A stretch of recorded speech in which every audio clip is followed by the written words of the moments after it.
My mother-in-law changed my baby's name while I was unconscious. I made her explain it to her entire family at a reunion. My husband, Jester, and I had been planning our daughter's name for years. We chose Luna Rose, honoring my grandmother who raised me and using Rose as a nod to Jester's mother's middle name. We believed including Rose would make his mother, Carol, feel included. We shared the name at the baby shower. Carol smiled and said it was nice, but she kept referring to my pregnancy as her baby and repeatedly said we'd see what felt right once the baby arrived. I assumed she meant once we met our daughter. I was mistaken.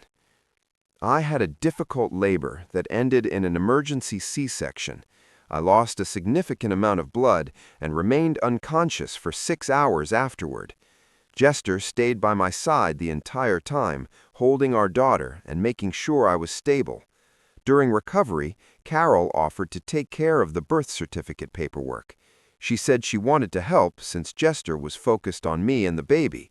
She appeared concerned and supportive. Jester gave her the completed forms and asked her to submit them to hospital administration. 2 weeks later, we received the official birth certificate in the mail. Our daughter's name was listed as Caroline Grace, not Luna Rose. Caroline Grace. Carol had crossed out our chosen name and written in her own first name and her mother's name instead.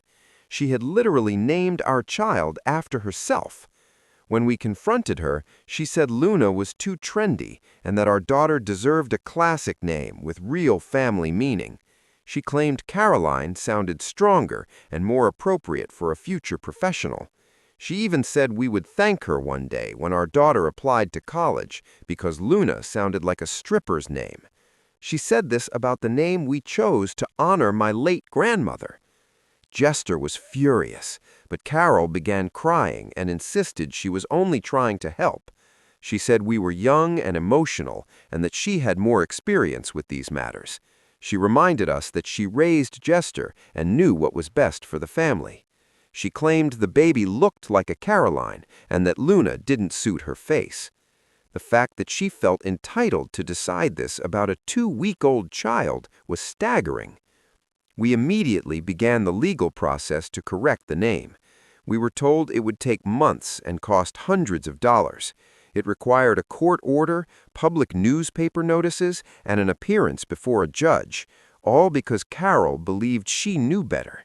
In the meantime, Carol continued calling our daughter Caroline in front of others. She bought personalized blankets with Caroline embroidered on them. She posted on Facebook welcoming baby Caroline to the family. When people asked about the name change, she said we had reconsidered after seeing how perfect Caroline suited our daughter. She told her book club we had asked her to choose the name as an honor. My own mother called, confused, asking why we hadn't told her about changing the baby's name. Carol contacted extended family on both sides, announcing the real name and saying Luna was just a placeholder until we met the baby. She made us appear indecisive and unreliable. The most frustrating part was that she continued insisting she had done us a favor. She repeatedly said Caroline would age better and command more respect. She claimed children would mock the name Luna. She even purchased a custom nursery sign reading Caroline's Room and hung it while babysitting. When I removed it, she accused me of refusing help and being overly proud. She told Jester I must have postpartum depression because I couldn't accept the name change. 3 months into this situation, Carol's family reunion was approaching. It happened every 5 years, and this would be the first time the baby met many relatives. Carol had spent months bragging about little Caroline, sending photos to cousins and siblings, and saying how proud she was to have a granddaughter named after her. She even ordered matching shirts reading Caroline Sr. and Caroline Jr. That's when I saw an opportunity. I contacted Carol's older sister, Ruth, who was organizing the reunion. I casually mentioned how excited I was for everyone to meet Luna Rose and thanked Carol for supporting us during the name change ordeal. Ruth was confused. I explained that the name Caroline was a mistake made at the hospital and that we'd been working for months to correct it. I added that Carol had been very helpful navigating the legal process. Ruth was horrified. She knew Carol could be controlling, but this crossed a serious line. She asked if I had documentation proving what happened. I told her I had everything: the original forms, the altered birth certificate with Carol's handwriting, and the court paperwork. Ruth asked me to scan and send immediately. She said she would make sure the entire family understood what Carol had done before the reunion. Over the next several days, Carol's siblings began calling me. Marie contacted me first. She sounded upset and apologized for not realizing sooner. She reviewed the documents and asked detailed questions about the timeline, Carol's reaction, and the legal costs. After listening, she said this behavior went beyond anything she could excuse. She said she was calling the other siblings immediately. The following weekend, they held a family meeting at Marie's house without Carol knowing the reason. Afterward, Ruth called me and sounded exhausted. She said Carol cried throughout the meeting, repeatedly insisting she was only trying to help. She openly criticized our choice of name and said we were too young to understand what mattered.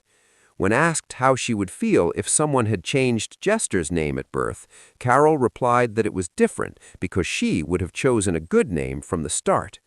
Several siblings considered skipping the reunion altogether. 2 weeks later, Carol called Jester begging him to drop the legal case and accept Caroline as the name. He firmly refused, telling her she had violated our trust and parental rights. When he returned to the room, he looked emotionally drained. Later, he admitted it was painful to stand up to his mother, but necessary. 3 months after starting the legal process, the corrected birth certificate finally arrived. Luna Rose was printed in official black letters. I sat on the floor crying, holding the paper. It cost $800 and months of stress to undo what Carol changed in minutes. Jester came home and cried with me. We held Luna and repeated her real name over and over. That Saturday, Carol sent a long group message to the entire extended family accusing us of being brainwashed by modern parenting trends. She portrayed herself as the victim and claimed we rejected her wisdom. Ruth responded in the same thread, telling everyone to wait until the reunion to hear the full story. We debated skipping the reunion, but ultimately decided we had to attend. If we didn't, Carol would control the narrative forever. 2 weeks before the reunion, Carol showed up unannounced at our house with the matching shirts. Jester blocked her entry and told her she needed to respect boundaries. She cried on the porch as he closed the door.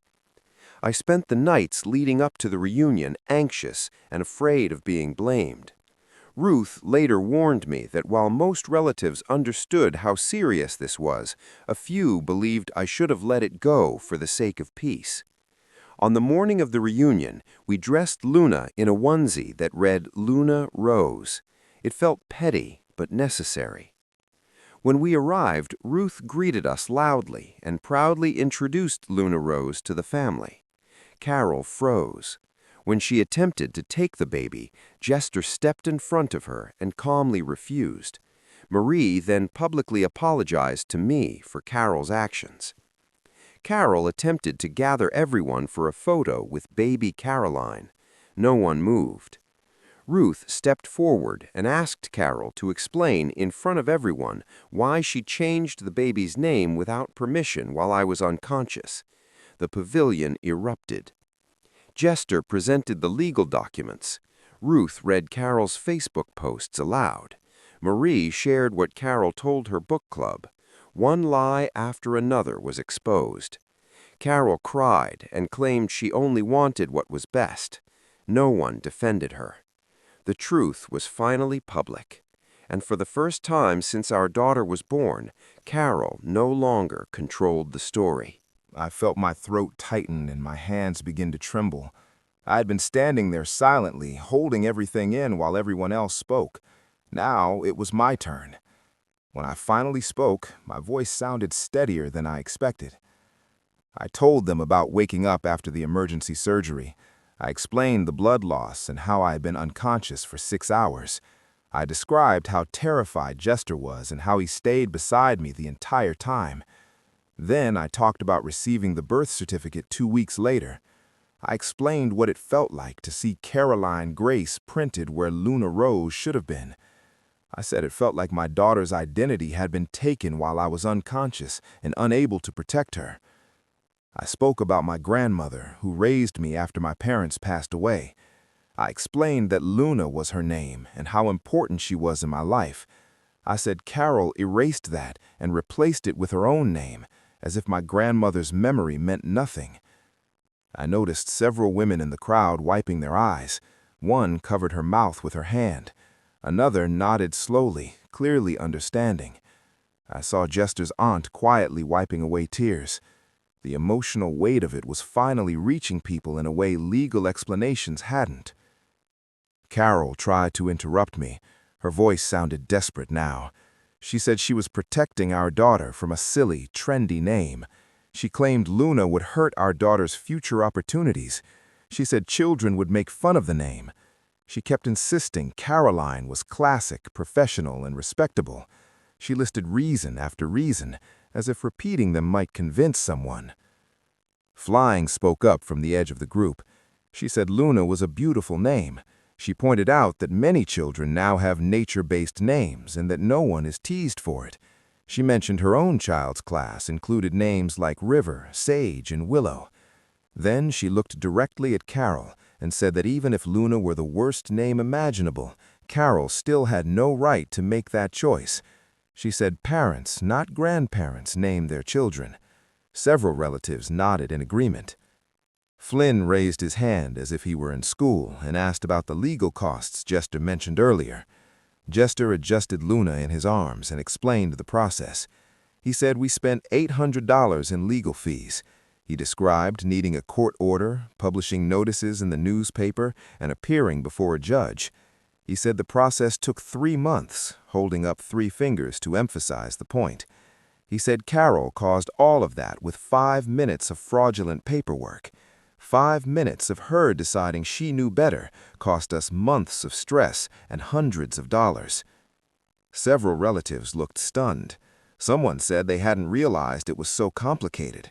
Another commented that $800 was a lot for new parents. The financial reality seemed to resonate with those who hadn't fully grasped the emotional damage. Carol's crying grew louder. She turned toward Jester and begged him to stop this. She said I was turning the family against her. She insisted he needed to protect his mother. She reached toward him as if expecting him to step in. Jester's voice was calm but clearly audible. He told her she had caused this herself. He said she violated our trust and our parental rights. He said she lied for months and committed fraud on legal documents. He said every consequence she was facing now came from her own decisions. He told her she could not shield her from the results of her actions. His hands were shaking as he held Luna, but his voice remained steady. Trinity stepped forward from beside Wyatt and suggested that Carol should apologize. She added that Carol should also offer to reimburse us for the legal fees. She said it wouldn't fix everything, but it would be a meaningful first step toward making things right. The group fell silent, waiting for Carol's response. Carol stared at Trinity as if the suggestion were outrageous. Her face showed genuine disbelief. She shook her head firmly and said she wouldn't pay for anything. She insisted she did nothing wrong. She said we owed her an apology for embarrassing her in front of the family. That response made everything clear. She still believed she was the victim. Instead of apologizing, Carol grabbed the hem of her Caroline Sr. shirt and pulled it over her head. She tossed the pink shirt onto the ground and stomped on it. Then she turned and ran toward the parking lot, her flip-flops slapping against the pavement. A few relatives moved as if to follow her, but Ruth raised both hands and told them to stop. She said Carol needed to face the consequences for once. She said rushing after her only taught her that tantrums worked. She pointed out that Carol had been allowed to control situations for decades because people always smoothed things over. Ruth said that wasn't happening this time. Carol reached her car, slammed the door, and drove off quickly, tires squealing. The pavilion fell silent except for Luna's soft baby sounds. The next hour passed quickly as relatives approached me one by one. Trinity apologized for not questioning Carol's story earlier. She said something had always felt off, but she didn't want to cause trouble. Wyatt agreed and mentioned Carol had tried to get them to wear the matching shirts as well. I thanked them and told them it wasn't their fault. Raphael came over with Marie and said he wished he'd known the truth sooner. He looked genuinely upset when he heard how much the legal fees cost. Marie squeezed my hand and said families should support each other, not create problems. An older cousin approached and began talking about how things were different in her generation, saying parents used to respect elders and not make such a fuss. Before I could respond, Ruth stepped in and firmly said fraud wasn't a generational difference. The cousin walked away, clearly irritated. Jester stayed close to me, holding Luna and occasionally touching my shoulder. I could see the strain on his face, but also relief. People made a point of saying Luna's name clearly when greeting her. Some asked to hold her, and I agreed, watching as they admired her and commented on her beauty. A few admitted they'd been confused by Carol's posts, but didn't want to stir drama by asking questions. Later, Jester told me his uncle had asked whether we planned to press charges.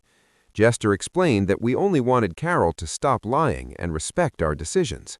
The uncle agreed Carol had crossed a serious line. An aunt from Jester's father's side asked to speak privately. She shared that when Jester was born, Carol had forced her way into the delivery room and later tried to change his middle name by submitting different paperwork. She said Carol had always been controlling, and people usually gave in to keep the peace. Seeing everything unfold made her realize how damaging that had been. She apologized for not warning us sooner. When we returned, Ruth gathered relatives and suggested setting clear expectations for Carol moving forward. Marie proposed that Carol shouldn't have unsupervised time with Luna until she proved she could respect boundaries. Trinity and Wyatt agreed. Others supported the idea. When someone argued Carol had made only one mistake, Ruth listed several past incidents. More stories followed. It became clear this behavior had gone on for decades. Ruth emphasized the need to stop enabling Carol. The group agreed that boundaries needed to be enforced consistently. Something important shifted in that moment. Ruth later announced it was time for the family photo and loudly introduced it as the first photo with baby Luna Rose, repeating the name multiple times. During the countdown, someone asked where Carol was. Ruth calmly said Carol chose to leave early. We took the photo without her. Throughout the rest of the afternoon, Luna's name was spoken repeatedly. There was no confusion anymore. Later, Jester showed me a series of texts from Carol demanding he leave, accusing me of turning the family against her, and threatening to cut him out of her will. We chose not to respond. On the drive home, Jester admitted how relieved he felt that the truth was finally out. He apologized for trusting Carol with the paperwork and said he should have shut it down sooner. I reminded him Carol was manipulative and that what mattered was that he stood by us when it counted. He said he loved me and Luna and wouldn't let his mother come between us again. That night, Carol left a voicemail claiming stress-related heart symptoms and blaming us. Ruth confirmed Carol had told her the same story, but refused medical help once offered. We went to sleep knowing this wasn't over. The next morning, a letter arrived from Carol's lawyer threatening a lawsuit. Our attorney quickly confirmed Carol had no case. It was intimidation, nothing more. Ruth later warned Carol was calling relatives to frame herself as the victim. Most people weren't buying it. Some were, but fewer than before. In the days that followed, relatives began distancing themselves from Carol. On Wednesday, Carol texted a partial apology that still defended her actions. Jester responded clearly. Contact would remain limited until she offered a real apology and showed changed behavior. That afternoon, Marie called and gently suggested a mediated conversation, making it clear there was no pressure, only an option if and when we were ready. Jester and I talked things through after he ended the call. We agreed to tell Marie that we would only consider anything further once Carol demonstrated real, consistent change, not just apologetic messages. I didn't trust that Carol truly understood what she had done wrong. Her non-apology made it obvious she still believed she had been right about the name. When we called Marie back, she seemed to understand. She said the offer would remain open, but she wouldn't pressure us. 2 slow weeks passed with no direct contact from Carol, aside from a few passive-aggressive social media posts about ungrateful children. Then a thick envelope arrived in the mail with a law firm's return address. My stomach dropped, assuming it was another legal threat. When Jester opened it, however, the contents were unexpected. The letter stated that Carol's lawyer was withdrawing the defamation claim and requesting that all parties move forward peacefully. Jester immediately forwarded the letter to our attorney. Within an hour, our lawyer called back, sounding almost amused.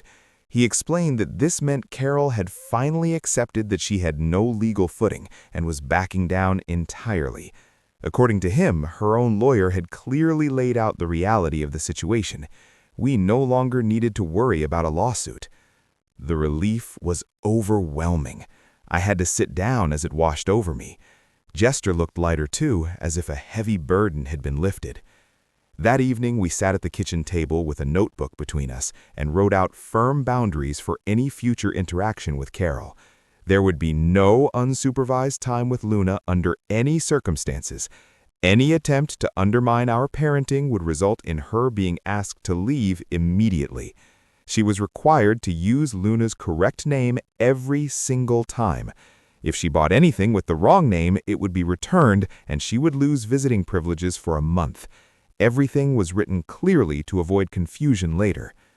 Jester typed the rules up, formatted them formally, and we both signed the document. We emailed it to Carol and requested a read receipt. It felt extreme but necessary given her past behavior. Carol replied 2 days later with a short message acknowledging the boundaries. She didn't sound pleased or supportive, and she didn't say she agreed with them, but it was the first time she had recognized our right to set terms. Jester said it wasn't perfect, but it was progress. I remained skeptical, but at least everything was documented. Luna's 4-month checkup fell on a Thursday morning. The pediatrician came in smiling, greeting Luna warmly as she examined her. She asked about development and feeding, then commented on how beautiful Luna's name was and asked about its meaning. I explained that Luna Rose honored my grandmother, who raised me, as well as Jester's mother's middle name. Saying it out loud tightened my throat. The doctor smiled and said it was a lovely, meaningful choice. Sitting there, hearing someone appreciate my daughter's real name, I felt a deep sense of certainty. We had fought hard to protect it, and we had succeeded. Luna would grow up knowing the name we chose with love. Carol hadn't been able to take that from us. That weekend, Ruth called to invite us to Thanksgiving at her house. She told us clearly that Carol would not be attending because she had chosen to stay home rather than follow our boundaries. Ruth explained that Carol had complained about the rules, and Ruth had told her she could either respect them or not come. Carol chose not to come. I felt sad for Jester, knowing his mother had prioritized pride over family. At the same time, it was freeing to know we could attend without constant tension. When I told Jester we should go, he looked relieved. He had been worried about losing time with extended family because of his mother's actions. The following Tuesday, Jester told me he had scheduled his first therapy appointment. He said he needed help working through his feelings about his mother's behavior and his responsibility to protect our family. He had been carrying a lot of guilt, even though none of this was his fault. Watching him take that step made me love him even more. He was choosing our family over keeping the peace. That night, after Luna fell asleep, I held him on the couch and told him how proud I was. He cried quietly, something he rarely did, and I let him take the time he needed. About a month after the reunion, I received a private message from Trinity. She thanked me for standing up to Carol, saying it gave her the courage to set boundaries with her own controlling mother-in-law. She said seeing me refuse to back down showed her it was possible to protect your family without guilt. Reading her message made the stress feel worthwhile. If our experience helped even one person, something good had come from it. A month later, Carol texted asking if she could visit on Luna's 6-month birthday and drop off a gift. I stared at my phone, unsure of her intentions. Jester said we should say no, but part of me wanted to see if anything had truly changed. After 3 months of no contact, I agreed to a short visit. I replied that she could come briefly and that we would keep it short. Her response was a simple okay, without guilt or drama, which made me uneasy. She arrived exactly on time, carrying a wrapped box and looking smaller, less confident. The card on top read Luna Rose in her handwriting, not Caroline, just Luna Rose. Inside was a simple birthday message with no commentary or criticism. Jester and I exchanged confused looks. Carol asked if she could come in. Jester stepped back and told her she could stay for 30 minutes, supervised, and that she needed to follow our rules. She agreed without argument. We sat in the living room with Luna on a playmat. Carol didn't grab her or criticize us. She asked normal questions about development and sleep. When Luna played, Carol watched quietly. After about 20 minutes, she asked to hold her. Jester handed Luna over, clearly attentive. Carol held her gently and repeatedly called her Luna, even using her full name affectionately. At the end of the 30 minutes, Carol handed Luna back without being prompted. She thanked us and said she hoped to visit again sometime. No pressure, no guilt. After she left, Jester and I talked about how strange it felt. He said his mother had never respected boundaries so easily. We agreed to allow supervised visits on a trial basis, staying alert for any return to old patterns. 2 weeks later, Ruth called with an update. Carol had been complaining to family members about how strict we were, but she was still following the rules. She wasn't showing up unannounced or trying to manipulate others. Ruth said it seemed like Carol was learning that her old tactics no longer worked. At Christmas, we hosted a small gathering and invited Ruth and Marie, but not Carol. Jester dropped off Carol's gifts for Luna beforehand. Every tag read Luna Rose. Carol didn't argue about not being invited, she just asked for pictures. The holiday was calm and joyful. No tension, no conflict. For the first time in months, I could relax. Later, Marie told me Carol had been attending therapy regularly. Her sisters had insisted, and Carol had followed through. According to Marie, Carol was slowly recognizing how her behavior had damaged relationships and was trying to change. I felt cautiously hopeful. By January, Jester and I reflected on how far we had come. We agreed to continue protecting our boundaries while allowing Carol to rebuild trust through consistent behavior.